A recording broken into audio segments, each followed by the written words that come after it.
आपके जीवन की हर समस्या का हल श्रीमद् भागवत गीता में छुपा हुआ है। जिस किसी को श्रीमद् भागवत गीता का ज्ञान समझ आ जाता है, तो उसे ज़िंदगी की हर समस्या से लड़ने आ जाएगा। वह हर मुश्किल से निकल जाएगा, उसे हर मुश्किल का सामना करना आ जाएगा। वह अपनी मंजिल को पार कर सकता है। वैसे तो श्रीमद् गीता बहुत ही लोग पढ़ते हैं, लेकिन अक्सर कई लोग उसके अर्थ को समझ नहीं पाते हैं। इसलिए आज हम श्रीमद् भागवत गीता के 15 उपदेशों के बारे में चर्चा करेंगे। श्रीमद् भागवत गीता का पहला उपदेश है कि किसी से भी बहुत ज्यादा गहरा संबंध नहीं बनाना चाहिए। जब आप किसी से बहुत ज्यादा गहरा संबंध बना लेते हैं, तो बस उसी के साथ जीना शुरू कर देते हैं। आपके जीवन का सुख दुख, आपकी जिंदगी की हर खुशी उनके कंट्रोल में हो जाती है। लेकिन याद रखना बहुत जरूरी है, और गहरा संबंध सिवा पीड़ा के कुछ भी नहीं देता। बहुत ज्यादा गहरा संबंध सिर्फ पीड़ा देता है। आप कभी गौर करना, आपकी ज़िंदगी में बहुत सारे दुःख आपको वहीं से मिलते हैं, जहाँ आपके मन का बहुत ज़्यादा गहरा संबंध होता है। एक राजा के दरबार में एक बहुत ही अच्छा गवैया रहता था, लेकिन वह उसी राजा के दरबार में रहने वाली एक नर्तकी से प्यार करता है। तो इससे इतना प्यार करने लगता है, उसके मन में निश्चित कर लिया कि अब मैं जब भी गाऊँगा, तो अपनी प्रेमिका के लिए गाऊँगा। मैं तो सिर्फ उसके कहने पर ही गाऊँगा। उसकी आवाज़ इतनी अच्छी थी कि लोग उसे सुनने के लिए आते थे। एक बार उस राजा के दरबार में बाहर से कुछ खास मेहमान आने वाले थे। तो राजा ने उस गवैये से कहा कि उसके दरबार में बहुत खास मेहमान आने वाले हैं। तुमको उनके आगे अपना गाना गाना होगा। उस गवैये का नाम था गणानंद। की मैंने अब तक दूसरों के लिए गाना गाना छोड़ दिया, मैं सिर्फ अपनी प्रेमिका के लिए गाता हूँ। जब राजा को यह बात का पता चला, तो उसकी प्रेमिका है, वह हमारे ही राज दरबार की नर्तकी है। राजा ने कहा कि तुम अपने प्रेमी से कहो कि उसे मेहमानों के लिए गाना गाना ही पड़ेगा। जब गणानंद अपनी प्रेमिका से मिलने गया, तो उसने राजा के यहाँ बहुत खास मेहमानों के आने वाले हैं, तुम्हें उनके लिए गाना गाना चाहिए।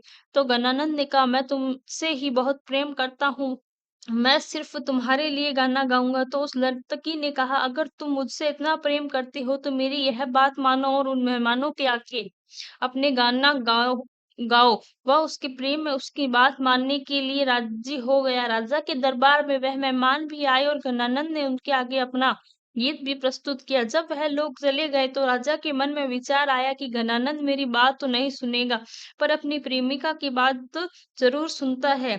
और जो व्यक्ति अब राजा की आज्ञा नहीं मानता, वह राज्य से निकाल देना चाहिए। उस राजा ने तुरंत आदेश दिया कि गणानंद को राजा से बाहर निकाल देना चाहिए। फिर तो वह प्रेमिका के पास आया कि चलो, हम उस राज्य को छोड़कर कहीं और चलेंगे। मैंने तुम्हारे कहने पर गीत गाया, और राजा ने मुझे इस राज्य से निकाल दिया। तो नर्तकी गणानंद से कहने लगी, मैं क्यों जाऊंगी ये शहर छोड़कर? राजा तो मुझसे बहुत खुश है, और मुझे तो कुछ भी चाहिए, मुझे अब सब कुछ मिल गया है। सजा तुमको मिली है, तुम्हें यहाँ से जाना चाहिए। सजा तुम्हें मिली है, तुम्हें यहाँ से जाना पड़ेगा, मैं क्यों जाऊंगी? वो गणानंद उसके आगे बहुत ही रोने लगा, तड़पने लगा कि मैं तुमसे बहुत प्रेम करता हूँ, तुम्हारे बिना नहीं रह पाऊंगा, तुम्हारे लिए ही मेरे मन में सब कुछ है। नर्तकी ने कहा, मेरा ऐसा कोई लेना देना नहीं है, तुमसे प्रेम किया है तुम जानो, मैं यह नहीं जानने वाली हूँ। जब उसने नर्तकी की यह बातें सुनी, तो उसका दिल टूट गया, और जब यह सब कुछ उस छोड़ के उस शहर से चला गया। बाद में वह ईश्वर की खोज में लग गया, और आगे चलकर बहुत ही बड़ा योगी आ गया। तो यह संसार आपकी भावनाओं को, आपके प्रेम की कदर नहीं करेगा। दुनिया में संबंध आप चाहे जितने भी जोड़ो, और आप अगर बहुत ज्यादा गहराई से उतर जाओगे, तो सिवाय तकलीफ के आपको कुछ नहीं मिलेगा। बाहर से सबके साथ अच्छे चलो, लेकिन अंदर से किसी के साथ गहरा रिश्ता मत बनाओ। गीता का दूसरा उपदेश यह है कि उस चीज के बारे में बार बार सोचना छोड़ दो, जिसकी आपके मन को शांति को भंग कर देती है। वास्तविकता में यह जीवन एक भाव की तरह है, जितना आप जीवन में आगे रहोगे, उतना रहते जाओगे। जैसे आपका मन, आपके विचार किसी चीज में अटक रहे हैं, वैसे ही आपको वहां पर पीड़ा मिलनी शुरू हो जाती है। मनुष्य के जीवन में चिंता, तनाव, मानसिक बीमारी सब तभी आता है, जब वो किसी चीज के लिए भटक रहा होता है। चिंता आखिर में है क्या? किसी एक ही चीज को बार बार सोचते रहना, उसी की चिंता करते रहना। जिस चीज पर आपका कंट्रोल नहीं है, उसे छोड़ देना चाहिए। जब आपके मन में किसी चीज़ के लिए भटका देती है, जब ज़िंदगी में आगे की तरफ नहीं बढ़ने देती, रुक जाते हैं और वो ज़िंदगी में रुक जाता है, उसे सिवाय दुःख के कुछ भी नहीं मिलता है। आप किसके लिए सोचते हैं? कोई आपके बारे में नहीं सोचता। कभी किसी ने सोचा है, कभी किसी ने फ़र्क पड़ता है? आपको जीने में, आपके मरने से, आपके सुखी होने से, आपके दुखी होने से। आप इस बात को दिल-दिमाग में बिठा लो और यह दुनिया किसी को किसी का कुछ फ़र्क नहीं पड़ता है। आप दुखी हो, किसी को फ़र्क नहीं पड़ता है। आप सुखी हो, आप मर रहे हो, किसी को किसी चीज़ के बारे में लगाकर सोचते रहना किसी काम का नहीं है। सोचने में सिर्फ़ आपका दिमाग ही खराब होता है। उससे आपकी समस्या का हल नहीं मिलता है। आप किसी एक ही चीज़ को बार-बार सोचते हैं तो आपकी हालत ऐसी हो जाती है जैसे आप किसी जाल में भटक गए हैं और आपके बाहर आने का आपको कोई रास्ता नहीं मिल रहा है। याद रखना, अगर आप ज़िंदगी में खुश रहना चाहते हैं तो अपने विचारों को किसी एक विचार पर मत भटकने देना। अपने विचारों को बहने दो, जीवन में आगे बढ़ते रहो। देखो, आपका मन कभी दुखी नहीं होगा। गीता का तीसरा उपदेश, लोगों को जिंदगी में लोगों की नजर से वैल्यू ढूंढना छोड़ दो। लोग कहते हैं कि हम दूसरों के लिए बहुत करते हैं पर हमारी कोई कदर नहीं करता है। हम सब तो खुश रहने की कोशिश करते हैं लेकिन आपके साथ अच्छा चलता है, किसी को हमारी कदर नहीं है, कोई हमारी वैल्यू नहीं करता है। आपको किसी की वैल्यू चाहिए? क्यों चाहिए? क्यों आपको किसी की कदर चाहिए? क्यों? अगर आप वैल्यू के लिए, कदर के लिए उनके भागे जा रहे हो, उनका खुश करने के लिए, आपको तारीफ़ें करने के लिए, उनसे यह सुनने के लिए कि आपने उनके लिए क्या-क्या किया है, तो आप सिर्फ़ अपना समय नष्ट कर रहे हो और खुद को दुःख पहुँचा रहे हो कि आप दुनिया के लिए कितना भी कर लें, लोगों को आपकी कदर कभी नहीं होने वाली है। किसी को किसी की कदर नहीं होती है। कभी देखा है किसी को किसी की कदर करने के लिए? माँ-बाप कहते हैं हमने बच्चों के लिए कितना किया है, कितनी कुर्बानियाँ दी हैं, पूरा जीवन लगा दिया है और आज बच्चे इतनी बात-बात पर हमारा दिल दुखाते हैं, हमारी कोई भी बात नहीं मानते। आपको किसी के लिए कितना भी किया हो, बदले में आपको यह चाहते हुए भी आपको कद्र करते हैं, आपके लिए किया उसकी वैल्यू कर रहे हैं, भूल जाओगे कि वह आपकी कदर करने वाला है। आपकी यह सोच आपको सिर्फ दुःख देगी, इसलिए बेहतर है आप लोगों के जीवन में अपनी वैल्यू ढूँढना छोड़ दें, कदर करें या ना करें। कम से कम आप तो अपनी ज़िंदगी की कदर कर लें। आप क्यों लोगों के पीछे अपनी ज़िंदगी बर्बाद करते हैं? इसका मतलब यह नहीं है कि आप लोगों के साथ गलत चलने लग जाओ, बस आप लोगों के साथ उतना ही व्यवहार रखो जितने में काम चल जाए। उतना व्यवहार रखो जितने में काम चल जाए, उतना नहीं कि जितनी बर्बादी हो जाए। गीता का चौथा उपदेश यह है कि रोज किन में खुद को एक बार अपना सवाल जरूर पूछे कि मैं आपको जिंदगी में जो कुछ भी लोगों के लिए कर रहा हूँ, क्या यह सबके लिए आपको खुशी मिल जाएगी? क्या दुःख मिल गया है? अगर कोई अच्छा काम करके भी आपको सिर्फ दुःख ही मिलता है, तो आपको अच्छे काम का क्या फ़ायदा? किसी की परवाह करके अगर आपको सिर्फ दुःख ही मिल रहा है, तो ऐसी परवाह करके क्या फ़ायदा? चीज़ आपको दुःख मिल रहा है, आप लगातार करते रहेंगे तो आप कभी सुखी नहीं होंगे। लोग कहते हैं कि हम तो सच्चा प्रेम कर देते हैं, हमारे मन में कोई भी छल कपट नहीं होता है। सच्चा प्रेम दे रहे हैं, लेकिन दुनिया में किसी को सच्चे प्रेम की कदर नहीं है। और ना ही चाहिए। एक बार भारत में एक विदेशी पर्यटक फॉरेन से घूमने आया। वह किसी होटल में रुक गया। उसके अपने दूध पीने के लिए ऑर्डर किया और उस होटल के मालिक ने सोचा कि मेरे होटल में फॉरेनर रुके हैं तो मैं उसके देश का शुद्ध दूध पीने के लिए दूंगा। उसने दूध का एक गिलास उसके कमरे में भिजवा दिया। उसने दूध टेस्ट इतना अच्छा लगा कि उसने एक और गिलास ऑर्डर किया और होटल के मालिक ने उसे एक गिलास दूध भिजवा दिया। दूध पीकर उसकी तबीयत खराब हो गई। हालांकि वह दूध बहुत अच्छा था, बिल्कुल शुद्ध और प्योर घी से बना हुआ था। शुद्ध उसे पचा नहीं क्योंकि शरीर नकली चीजों का आदी था। शरीर उस शुद्ध देसी घी की से दूध का पचा नहीं पाया। ऐसे ही आजकल लोग हो गए हैं, आंखों से तो प्रेम देते हैं, सच्चा प्रेम देते हैं, शुद्ध प्रेम किसी की हजम नहीं होता। इसलिए आज जिंदगी में कुछ भी कर रहे हैं उससे यह सवाल जरूर पूछना कि आपको खुशी मिल रही है, दुःख मिल रहा है? अगर खुशी मिल रही है तो आप उसे करते रहिए, और लेकिन अगर आपको दुःख मिल रहा है तो लोगों के लिए वो सब कुछ करना छोड़ दीजिए जो आपकी सिर्फ तकलीफ देता हो। गीता का 5वां उपदेश यह है कि किसी को अपने बारे में सब कुछ नहीं बताना चाहिए। बेहतर है कि आप अपने दिल में राज अपने दिल में ही सीमित रखने चाहिए। अगर आप चाहते हैं कि किसी की नज़र में आपकी वैल्यू बिल्कुल खत्म हो जाए तो आपकी परवाह कदर करना भी छोड़ दें, तो अगर आपके बारे में सब कुछ बता दें तो वास्तविकता से लोग इस लायक ही नहीं रहेंगे कि जिनसे आप अपना सब कुछ बता सकते हैं। अक्सर मैंने लोगों को यह कहते हुए सुना है कि कोई ज़िंदगी में ऐसा ज़रूर होना चाहिए जिसे हम अपना सब कुछ बता सके, बनाकर देख लो। अपना सब कुछ शेयर करके देख लो, बदले में आपको अपमान नहीं मिले तो देख लेना, बदले में वो इंसान आपकी कदर कम करेगा, छोड़ देगा। हर चीज़, हर बात सबको बतानी नहीं चाहिए। कुछ दिल की बातें दिल में ही रखने से अच्छा होता है। क्यों बताना है किसी को सब कुछ? यह आपकी ज़िंदगी है, क्यों गुस्साना है आपको ज़िंदगी में किसी और व्यक्ति को? आप बिना चले ना पाएँ, यह ज़िंदगी आपकी है। लोगों को आपके बारे में सिर्फ़ उतना ही बताएँ जितना काफ़ी हो, तकलीफ़ ना हो। गीता का छठा उपदेश यह है कि गीता का छठा उपदेश यह है कि बदले में की आग में आप खुद को नहीं जलाना चाहिए। कोई लोग ज़िंदगी में अंदर ही अंदर जलते रहते हैं, ना बाहर से कुछ कर पाते हैं, ना ही अपनी ज़िंदगी में कुछ बदल पाते हैं, ना लोगों को माफ़ कर पाते हैं, ना जाने ज़िंदगी में आग बढ़ जाती है। ऐसा मनुष्य हमेशा तकलीफ में घिरा रहता है क्योंकि सब कुछ नहीं कर पाता है, अंदर ही अंदर जलता रहता है। अगर कोई इंसान कोई बात आपको तकलीफ दे रही है तो या आप उसका विरोध करें या ही उसे माफ़ कर दें। तीसरा कोई रास्ता नहीं है। जितना आप अपने दर्द को, अपनी तकलीफ़ों को अपने अंदर गहरा बढ़ाकर रखते हैं, आप ज़िंदगी में परेशान रहेंगे, फ्रस्ट्रेटेड रहेंगे। बेटर है तो आप कहकर खत्म कर दो, यह किसी का विरोध करो या इस बात को हम बिल्कुल नहीं कहेंगे। बाकी अगर आप बातों को अंदर ही बिठा कर रखें तो लोगों को सिवाय मन में पीड़ा और कुछ नहीं मिलेगी। गीता का 7वां उपदेश किसी के आगे आप अपना प्रूफ करने की कोशिश मत कीजिए।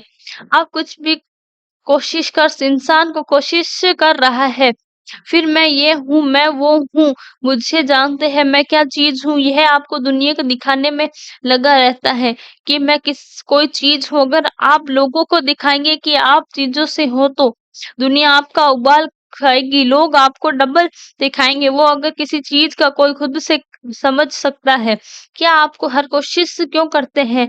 आप क्या चीज़ है? पूरी दुनिया आपको बताएगी क्या हैं आप, चीज़ हैं, तो आपको किसी को कुछ बताने की ज़रूरत नहीं है, साबित करने की ज़रूरत नहीं है। यूनान में कहावत है कि जब किसी इंसान का जन्म होता है तो ना तो ईश्वर उससे कान और एक मज़ाक करता है, तुम्हारे जैसे इंसान तो पहले कभी नहीं पैदा हुए, तुम सबसे स्पेशल हो, तुम ख़ास हो, लेकिन उस मज़ाक को इंसान सीरियस समझकर बैठ जाता है। हर एक इंसान खुद को ख़ास समझता है और दूसरे को खुद से कम समझता है।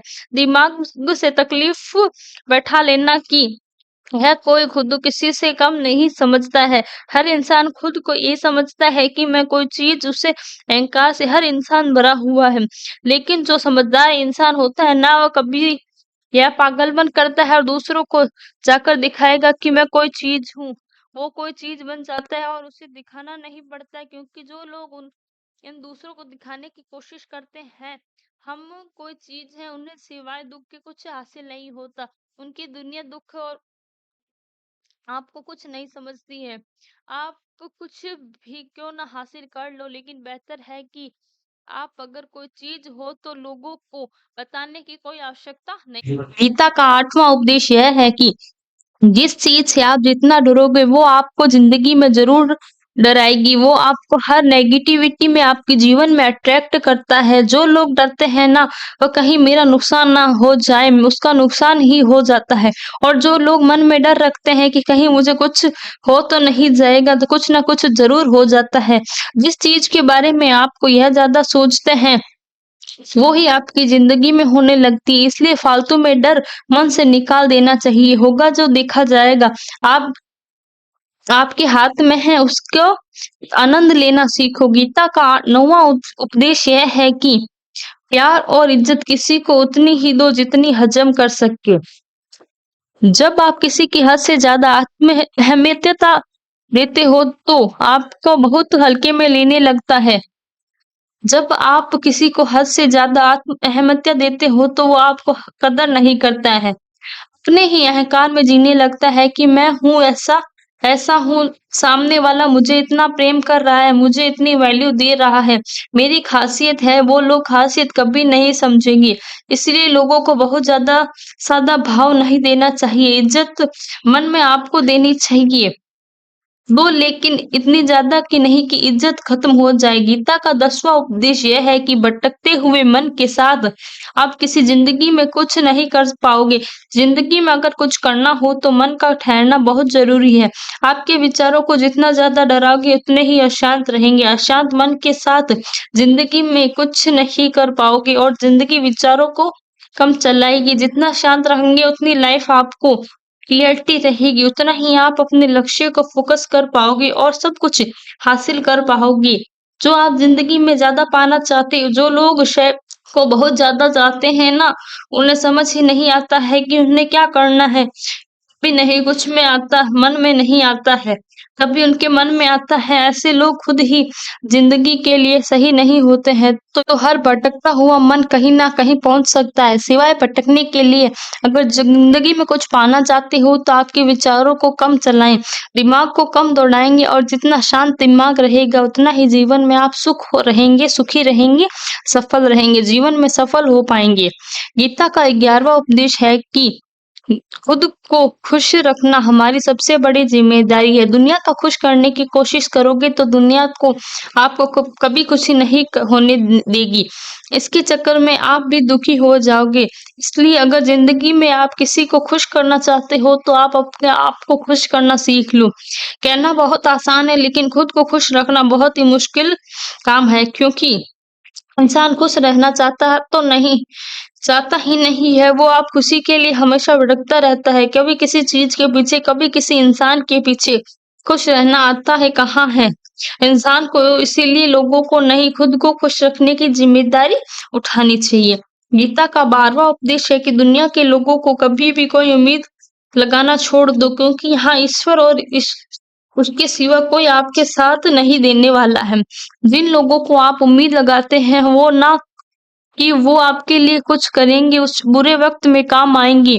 जब बुरा वक़्त आएगा तो वो आपको आस-पास दिखाई भी नहीं देंगे, आपको लड़ाई खुद ही लड़नी पड़ेगी। आपको ही समस्याओं अपनी समस्याओं से लड़ना होगा, दूसरों से क्यों आपको ही अपनी समस्याओं से लड़ना होगा, उनका समाधान निकालना होगा। दूसरों से क्यों उम्मीद लगाना, क्यों अपने आप को कमज़ोर समझना, इसलिए यह सोचकर लोगों के रिश्ते कभी नहीं बनना कि मुश्किल वक़्त में काम आएँगे, आपको मदद कर सकेंगे, आपकी मदद के सिवाय उस ईश्वर के बारे में अलावा कोई भी नहीं दे सकता है।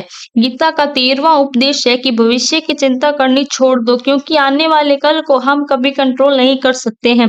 भविष्य की जो योजनाएँ और चिंताएँ आपके मन में आज सब छीन लेती हैं, आपके मन से बहुत सारे डर निकाल दो। विश्वास रखो जो होगा अच्छा ही होगा। गीता का 14वां उपदेश है कि कुछ रास्तों को आपको अकेले ही चलना होगा। हमेशा अदर लोगों के साथ, भीड़ के साथ आप हिस्सा नहीं बन जाओगे, उसी का समाप्त हो जाओगे। अगर आप तो पहचान बनाना चाहते हो तो मंजिल भी अपनी होनी चाहिए, रास्ता भी अपना होना चाहिए। इसलिए वो मत करो जो दुनिया कर रही है, बल्कि कुछ ऐसा करो और करके दिखाओ जिसे देखकर पूरी दुनिया हैरान हो जाए। गीता का 15वां उपदेश है कि दुनिया में कभी भी किसी से प्रेम मत मांगना, क्योंकि प्रेम मांगा नहीं जाता है। अगर कोई व्यक्ति आपसे प्रेम करता है तो प्रेम आपको उससे प्रेम मांगना नहीं पड़ेगा। वो अपने आप को अपने हाँ में ही प्रेम देना शुरू कर देगा, और अगर आपको प्रेम मांगना पड़ रहा है तो आप उसका मतलब साफ है कि उसे आपसे कोई प्रेम ही नहीं है। माँ-बाप से प्रेम मांगना नहीं पड़ता, खुद ही प्रेम करते हैं। प्रेम दिया ना लिया जाता है, वो तो बस अपने आप होता रहता है। कहते हैं रिश्ते में सब कुछ बुरी कोई चीज़ नहीं हो सकती। ना तो यही है कि आपको उस रिश्ते में आपको खुद के लिए प्रेम माँगना पड़ता है। जब रिश्ता ऐसी परिस्थिति में आ जाए तो उस रिश्ते से बेहतर है कि आप उसे तोड़ देना चाहिए। ऐसे रिश्ते से खुद को बाहर निकाल देना चाहिए। प्रेम कोई माँगने की चीज़ नहीं है, प्रेम तो करने की चीज़ है। माँगने की चीज़ जिससे आपको प्रेम होगा वो आपको प्रेम दिए बिना रुक ही नहीं पाएगा। इसलिए अपनी वैल्यू आप खुद करो। जिससे प्रेम नहीं है उसके पीछे कभी भी नहीं दौड़ना चाहिए। चाहिए। जो भी व्यक्ति गीता के इन 15 उपदेशों को रोज सुनेगा और अपनी जिंदगी में उतारेगा, विश्वास रखिए, जिंदगी की हर मुश्किल को वह हँसते-हँसते पार कर जाएगा।